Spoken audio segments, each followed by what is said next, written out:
Good evening, ladies and gentlemen. A warm and heartfelt welcome to each one of you to the prestigious Golden Achievement Awards Dubai Kerala 3rd edition 2026.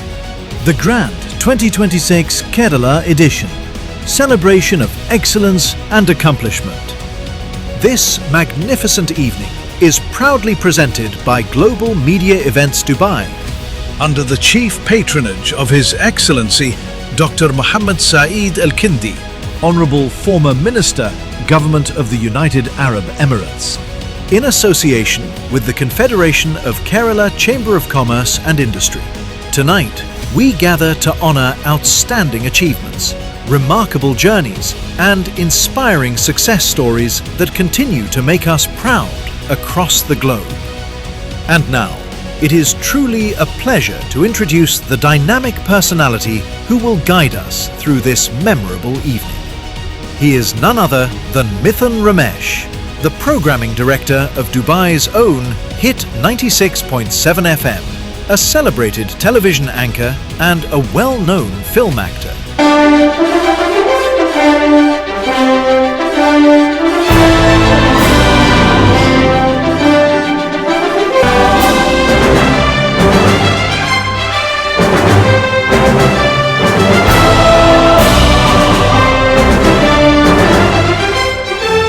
Good evening, everyone.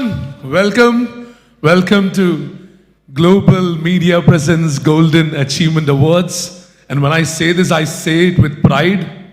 15th edition across the world and the 3rd edition right here in Trivandrum. Associating with the Kerala Confederation of Kerala Chamber of Commerce and Industry in presenting the Golden Achievement Awards, the 3rd season right here in Trivandrum. Big round of applause for the Confederation of the Kerala Chamber of Commerce and Industry. And അതിൻ്റെ നേതാവിനെ വിളിക്കാൻ തന്നെ പറയാം, കാരണം അദ്ദേഹം തന്നെയാണ് തീർച്ചയായും അതിനെ നയിച്ചു കൊണ്ടുപോകുന്ന നമ്മുടെ chairman, Confederation of the Kerala Chamber of Commerce and Industry. Let me welcome Dr. Biju Ramesh onto the stage. Ladies and gentlemen, please put your hands together and welcome Dr. Biju Ramesh onto the stage.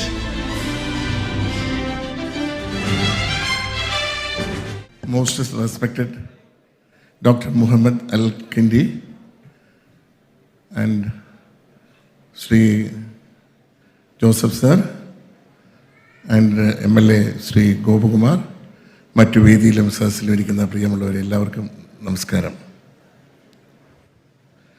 നമ്മൾ സ്കൂളിലും കോളേജിലുമൊക്കെ പഠിക്കുമ്പോഴാണ് നമുക്ക് മാർക്കിലൂടെ നമുക്ക് ഇത് കിട്ടും, rank കിട്ടും, നമ്മൾ പഠിച്ച എഫേർട്ടിനുള്ള അംഗീകാരം കിട്ടും. പക്ഷേ ബിസിനസ്സിൽ ആരും അത് ഇവാലുവേറ്റ് ചെയ്യാറുമില്ല, ഒരു അംഗീകാരം ആയിട്ട് നൽകാറുമില്ല പലപ്പോഴും. അങ്ങനെയാണ് ശ്രീ ലിയാഖത്ത് അലിയുമായി സംസാരിച്ചപ്പോൾ ബിസിനസ്സിലുള്ള എല്ലാ സമസ്ത മേഖലകളിലും പ്രവർത്തിക്കുന്ന ആൾക്കാർക്ക് അവരുടെ പ്രവർത്തനത്തെ ആദരിക്കുന്ന ഒരു സംരംഭമായിട്ടാണ് ഗോൾഡൻ അച്ചീവ്മെൻ്റ് അവാർഡായിട്ട് ശ്രീ ലിയാഖത്ത് അലിയുമായി സംസാരിച്ചപ്പോൾ ചേംബർ ഓഫ് കോമേഴ്സ് ആൻഡ് ഇൻഡസ്ട്രിയുമായി അതുമായിട്ടൊരു കൈകോർത്തത്. കാരണം നമ്മുടെ ഈ കേരളത്തിൻ്റെ തന്നെ വികസനം എന്ന് പറയുന്നത് ബിസിനസ്സുകാരുണ്ട്, കേരളത്തിലെ ബിസിനസ്സുകാരുണ്ട്, അതിലൊക്കെ ഉപരി UAE പോയി കഷ്ടപ്പെട്ട് അവിടെ സമ്പാദിച്ച പണമാണ് നമ്മളെ കേരളത്തിൻ്റെ ഒരു വികസനത്തിൻ്റെ വലിയൊരു പങ്ക്. പക്ഷെ ഇപ്പോൾ ആ സിനാരിയോ മാറുന്നുണ്ട്.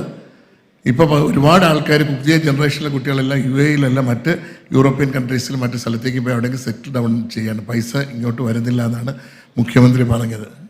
ശരിയാണ്. അതിലൊക്കെ ഉപരി അടുത്ത പ്രശ്നം എന്ന് പറയുന്നത്, പണ്ട് ഈ പൈസ കംപ്ലീറ്റ് ഇവിടെ വന്നു കഴിഞ്ഞാൽ ഇവിടെ കെട്ടിട നിർമ്മാണങ്ങൾക്കും ഇൻഫ്രാസ്ട്രക്ചർ ഡെവലപ്മെൻറ്റ്സിനൊക്കെ ആയിട്ട് ഒരു ഇൻഫ്രാസ്ട്രക്ചർ 100 കോടി രൂപയ്ക്ക് ഡെവലപ്പ് ചെയ്യുമ്പോൾ ഏകദേശം 30 കോടി രൂപയോളം അതിൻ്റെ ലേബറായിട്ടാണ് പോകുന്നത്. ഇപ്പോൾ ഏറ്റവും പറ്റുന്ന വലിയൊരു പ്രശ്നം കേരളത്തിൽ അഭിമുഖീകരിക്കുന്നത് വെച്ചാൽ, പണ്ട് ഇവിടെയുള്ള നമ്മളെ നാട്ടിലുള്ള ആൾക്കാരാണ് ജോലി ചേരുന്നതെങ്കിൽ ഇപ്പോൾ എല്ലാം നോർത്ത് ഇന്ത്യയിൽ നിന്ന് വരുന്ന ആൾക്കാരാണ് ജോലി ചെയ്ത് ഈ പൈസ മൊത്തം എല്ലാ തിങ്കളാഴ്ചയും ഈ പൈസ നേരെ അവരുടെ അക്കൗണ്ടിലൂടെ നോർത്ത് ഇന്ത്യയിലേക്ക് പോവുകയാണ്. അപ്പോൾ കേരളത്തിൽ വരുന്ന ലേബറിൽ വരുന്ന വികസനം നമുക്ക് ഇല്ലാതെ പോവുകയാണ്. ഏകദേശം 30-35 ലക്ഷം ആൾക്കാരാണ് നമ്മളെ കേരളത്തിൽ വന്ന് ജോലി ചെയ്യുന്നത്. പക്ഷേ ദുബായിലും മറ്റ് അറബ് കൺട്രീസിലുമൊക്കെ, ഖത്തറിലുമൊക്കെ, ഞങ്ങൾ ബഹറിലുമൊക്കെ ഈ പ്രോഗ്രാമുമായി ബന്ധപ്പെട്ട് Kerala chamber of commerce Shri Liyakath അലിയോടൊപ്പം പോയിട്ടുണ്ട്. അവിടെയുള്ള ഒരുപാട് മലയാളികൾക്ക് അവർക്ക് ആദരവ് നൽകാൻ കഴിഞ്ഞു. പക്ഷെ അതിലൊക്കെ ഉപരി ഇത് 3ാമത്തെ എഡിഷനാണ് ട്രിവാൻഡ്രത്ത് നടക്കുന്നത്. സന്തോഷമുണ്ട്. ഇത്രയും നിങ്ങളുടെ ബിസിനസ്സുകൾ നിങ്ങളുടേതായ വ്യക്തി മുദ്ര പതിപ്പിച്ചതിനുള്ള അംഗീകാരമാണ് ഇതിലൂടെ നൽകിയത്. അതിലൊക്കെ ഉപരി നിങ്ങൾ മനസ്സിലാക്കേണ്ട, വിദേശത്തുള്ളവരോട് പറയുന്ന ഒരു കാര്യം, എപ്പോഴും ഒരു ചുവട് നിങ്ങൾ ബിസിനസ്സിൽ അവിടെ വളരെ ഉയരങ്ങളിലേക്ക് വളരുമ്പോൾ ഒരു ചുവട് കാല് നമ്മുടെ നാട്ടിലും കൂടി ബിസിനസ്സിലേക്ക് ഇൻവെസ്റ്റ് ചെയ്യണം. ഇപ്പോൾ തന്നെ നമുക്കറിയാമല്ലോ, പ്രശ്നങ്ങൾ വരുമ്പോൾ, ചെറിയ പ്രശ്നങ്ങൾ മറ്റെല്ലാ സ്ഥലങ്ങളിലും ഇപ്പോൾ ഉണ്ട്. ഇന്ത്യ ഒഴിച്ച് മറ്റ് സ്ഥലങ്ങളിലൊക്കെ പ്രശ്നങ്ങൾ രൂക്ഷമായി വരുന്നുണ്ട്. യുദ്ധമായിട്ടും മറ്റ് പല ഭാഗങ്ങളിലും വരുന്നുണ്ട്. ഇന്ത്യയും കുറച്ചാൾ മുമ്പ് ചെറിയ യുദ്ധത്തെ ഫേസ് ചെയ്തെങ്കിലും അത് നമ്മൾ തരണം ചെയ്തു പോയി. അതല്ല ഞാൻ ഉദ്ദേശിക്കുന്നത്. പക്ഷേ അടുത്ത 5 വർഷം കൊണ്ട് ഏറ്റവും കൂടുതൽ വികസനം വരാൻ പോകുന്നൊരു സംസ്ഥാനം ഏതാണെന്ന് ചോദിച്ചാൽ അത് ഞാൻ കേരളമാണെന്ന് പറയും. ഇന്ത്യയെ വികസനത്തിൻ്റെ പാതയിലൂടെയാണ് പോകുന്നത്. അതിൽ ഏറ്റവും ഉയരങ്ങളിലേക്ക് ഉയർന്നു കയറാൻ പോകുന്നൊരു സംസ്ഥാനം കേരളമാണ്. ഞാൻ പണ്ട് ബഹറിലും ഖത്തറിലും ഒക്കെ പോയപ്പോൾ നമ്മൾ പറഞ്ഞായിരുന്നു, നമ്മൾ സിംഗിൾ വിൻഡോ സിസ്റ്റത്തെക്കുറിച്ച്. അന്ന് single window system government implement ചെയ്തതാണ്. അന്ന് ശ്രീ KC ജോസഫ് സാറ് കളിയാക്കി പറയുകയും ചെയ്തു, അത് ബിജു രമേശിൻ്റെ സ്വപ്നമാണ്, ആ സ്വപ്നം സാക്ഷാത്കരിക്കാൻ അദ്ദേഹം പ്രാർത്ഥിക്കാമെന്ന് പറഞ്ഞു. പക്ഷെ ആ സ്വപ്നം ആയിരുന്നെങ്കിൽ പോലും അത് യാഥാർത്ഥ്യമാക്കാൻ സമയമെടുത്തു എന്നുള്ള വസ്തുതയാണ്. കാര്യം അന്ന് സിംഗിൾ വിൻഡോ സിസ്റ്റം കൊണ്ടുവന്നു.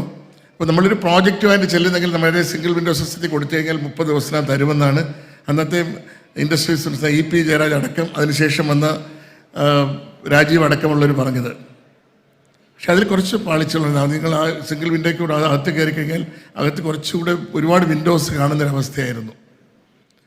അത് ഞാനിപ്പോൾ നമ്മുടെ പുതിയ മുഖ്യമന്ത്രിയോട് അത് പല പ്രാവശ്യം പറഞ്ഞെങ്കിൽ അത് റെക്ടിഫൈ അവർ ശ്രമിച്ചെങ്കിലും ശ്രമം വിഫലമായി പോയി. ഇപ്പോൾ ഞാൻ ആ CM-നോട് ആ പ്രശ്നം അവതരിപ്പിച്ചു. 90 ദിവസമാണ് അദ്ദേഹം സമയം പറഞ്ഞിരിക്കുന്നത്. ഈ 90 ദിവസത്തിനുള്ളിൽ നിങ്ങളൊരു ഇൻഡസ്ട്രിയൽ പ്രോജക്റ്റോ അല്ലെ വയർ ഹൗസോ എന്തെങ്കിലും പ്രോജക്റ്റുമായിട്ട് നമ്മുടെ ഈ കേരളത്തിൽ വരികയാണെങ്കിൽ 30 ദിവസം കൊണ്ട് ആ പ്രോജക്റ്റ് സാക്ഷാക്കുന്ന രീതിയിലേക്കുള്ള നടപടി ചെയ്തിരിക്കും എന്നാണ് അദ്ദേഹം നമുക്ക് ഉറപ്പ് നൽകിയിരിക്കുന്നത്. വലിയൊരു അച്ചീവ്മെൻ്റാണ്. കാര്യം നമ്മൾ ഏകദേശം 10-21 ഡിപ്പാർട്ട്മെൻറ്റുകളിൽ കയറി ഇറങ്ങിപ്പോകേണ്ട കാര്യമില്ല. എല്ലാം കൂടെ സിംഗിൾ ഓപ്പറേഷനിൽ ചെയ്യാനുള്ള സംവിധാനത്തിലേക്കാണ് ഇപ്പോൾ കേരളം മുന്നോട്ട് പോകുന്നത്. ഒരു കുതിപ്പിൻ്റെ നമ്മൾ ബിസിനസ് ബാക്കിയുള്ള കാര്യങ്ങൾ നോക്കുകയാണെങ്കിൽ അടുത്ത ഏറ്റവും നമ്മൾ ഈ എടുത്ത എന്താണ് വികസനമെന്ന് നിങ്ങൾ ചിന്തിക്കായിരിക്കും. നമ്മുടെ വികസനത്തിൻ്റെ ഏറ്റവും പ്രധാനമായി നമ്മൾ കാണുന്നത് വിഴിഞ്ഞം പോർട്ട് തന്നെയാണ്. വിഴിഞ്ഞം പോർട്ട് വന്നു. കൊച്ചി ഇപ്പോൾ പലരും ചിന്തിക്കാം എല്ലായിടത്തും പോർട്ടുണ്ടല്ലോ എന്ന്. കൊച്ചി പോർട്ടുണ്ട്, എല്ലായിടത്തും കൊല്ലത്ത് പോർട്ടുണ്ട്, എല്ലാം ഉണ്ട്. ഒന്നാമത് ഗവൺമെൻറ്റിൻ്റെ അജണ്ടയിലുള്ളപ്പോൾ ഏറ്റവും വലിയ എല്ലാ പോർട്ടുകളും വികസിപ്പിക്കുക. നമ്മുടെ ചെറിയ ചെറിയ പോർട്ടുകൾ കേരളത്തിൽ വികസിപ്പിക്കുക. അതിനോടൊപ്പം വിഴിഞ്ഞം പോർട്ട് എന്ന് പറഞ്ഞാൽ മദർ പോർട്ടാണ്, ഇന്ത്യയിലെ ഫസ്റ്റ് മദർ പോർട്ടാണ്. ഇപ്പോൾ ട്രാൻസിറ്റ് ഓപ്പറേഷൻസ് മാത്രമായിട്ടുള്ളൂ. വിദേശത്തുള്ള പലർക്കും ഈ ലോജിസ്റ്റിക്സുമായിട്ട് ബന്ധപ്പെട്ടവർക്കറിയാം. നമ്മൾ ഈ ട്രാൻസിറ്റ് ഓപ്പറേഷൻസിൽ തന്നെ ഏകദേശം 1000-ലേറെ ഷിപ്പുകൾ വന്നുപോയി. അടുത്ത 2 മാസത്തിനുള്ളിൽ നമ്മൾ ബാക്കിയുള്ള ഡൊമസ്റ്റിക് ഓപ്പറേഷൻസ് കൂടി സ്റ്റാർട്ട് ചെയ്യും. പോർട്ടിൻ്റെ 1/3 ആയിട്ടുള്ളത് 2/3 കൂടി ഡെവലപ്പ് ചെയ്യുന്നതോടുകൂടി വേൾഡിലെ ഏറ്റവും അറിയപ്പെടുന്ന പോർട്ടായിട്ട് വിഴിഞ്ഞം പോർട്ട് മാറുകയാണ്. ഷിപ്പിംഗ് ആൻഡ് ലോജിസ്റ്റിക്സിന് ഭയങ്കര ഡിമാൻഡാണ്. അതുമായിട്ട് ഹോസ്പിറ്റാലിറ്റി ഭയങ്കരമായിട്ട് ഡെവലപ്പ് ചെയ്യും. മറ്റ് സമസ്ത മേഖലകളിലും കേരളത്തെ സംബന്ധിച്ച് തിരുവനന്തപുരം വലിയൊരു ഡെവലപ്മെൻറ്റ് കുതിപ്പിലേക്കാണ് പോരുന്നത്. ഏറ്റവും കൂടുതൽ നിങ്ങൾ ഇൻവെസ്റ്റ് ചെയ്യുന്നെങ്കിൽ എവിടെ ഇൻവെസ്റ്റ് ചെയ്യുന്നേക്കാളും ലാൻഡ് ബാങ്കിൽ ഇൻവെസ്റ്റ് ചെയ്യണമെങ്കിൽ അത് ഏറ്റവും പറ്റിയ സ്ഥലം തിരുവനന്തപുരമാണ്. അത് നോക്കിക്കണ്ട് നല്ല ഇതുമായി കണക്റ്റഡായിട്ട് ചെയ്യാമെങ്കിൽ ഒരു 5 വർഷം കൊണ്ട് ഞാൻ പറയാതെ ഒരു 2 ഇരട്ടി 3 ഇരട്ടിക്ക് മുകളിൽ നിങ്ങളുടെ ഇൻവെസ്റ്റ്മെൻറ്റ് ഗ്രോ ചെയ്യും എന്നുള്ളതാണ് നമ്മുടെ കാൽക്കുലേഷൻ. അത്രമാത്രം ഡെവലപ്മെൻറ്റ്സാണ് നമ്മൾ പ്രതീക്ഷിക്കുന്നത്. നമ്മളൊരു കാര്യം മനസ്സിലാക്കേണ്ടത്, നമ്മൾ ഇത്രയും ചെയ്യുമ്പോൾ നമ്മുടെ യൂസഫ് അലി അദ്ദേഹത്തെ നമുക്ക് ഒരു റോൾ മോഡലായിട്ട് എടുക്കാം. അദ്ദേഹം ലോകത്ത് ആദ്യം UAE കംപ്ലീറ്റ് ആണ് അദ്ദേഹം കൈയടക്കി അവിടെ ഹൈപ്പർ മാർക്കറ്റ് കൊണ്ടുവന്നത്. പക്ഷേ ഇന്ന് അദ്ദേഹം കോൺസെൻട്രേറ്റ് ചെയ്ത് ഇന്ത്യയിലെ പല സെക്ടറുകളിലുമാണ്. അതിൽ ഏറ്റവും തുടങ്ങി ഇത്രയും ഇതുണ്ടെങ്കിൽ ഏറ്റവും ഹയസ്റ്റ് സെല്ലിംഗ് എന്ന് പറയുന്നത് നമ്മുടെ ട്രിവാൻഡ്രത്തെ ലുലു ആണെന്നുള്ള കാര്യം മനസ്സിലാക്കുക. അപ്പം നമ്മുടെ ആദ്യം കൊച്ചി തുടങ്ങിയപ്പോൾ കൊച്ചിയാണ് ഹയസ്റ്റ് എന്ന് പറഞ്ഞു, ഇപ്പോൾ ട്രിവാൻഡ്രമാണ്. സമസ്ത മേഖലയിലും നമ്മൾ ഭയങ്കരമായിട്ട് ഡെവലപ്പ് ചെയ്യുന്നൊരു കാലഘട്ടമാണ്.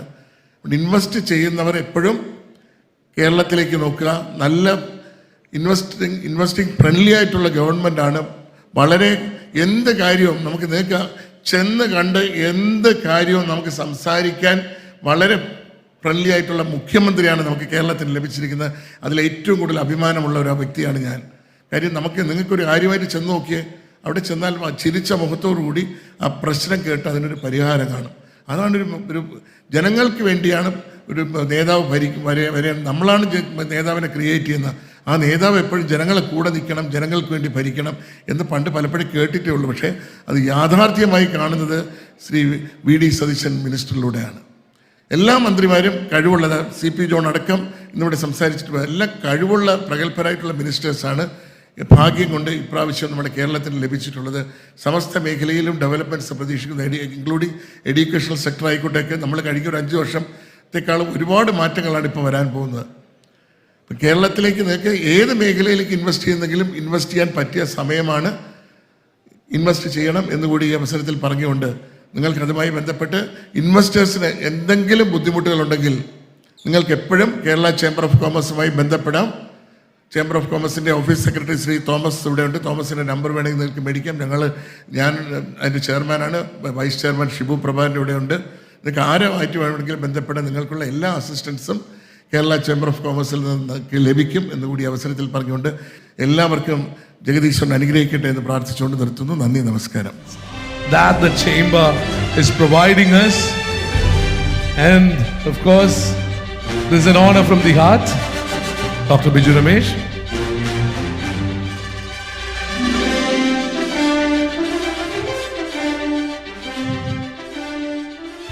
Thanks a lot for being such a wonderful audience.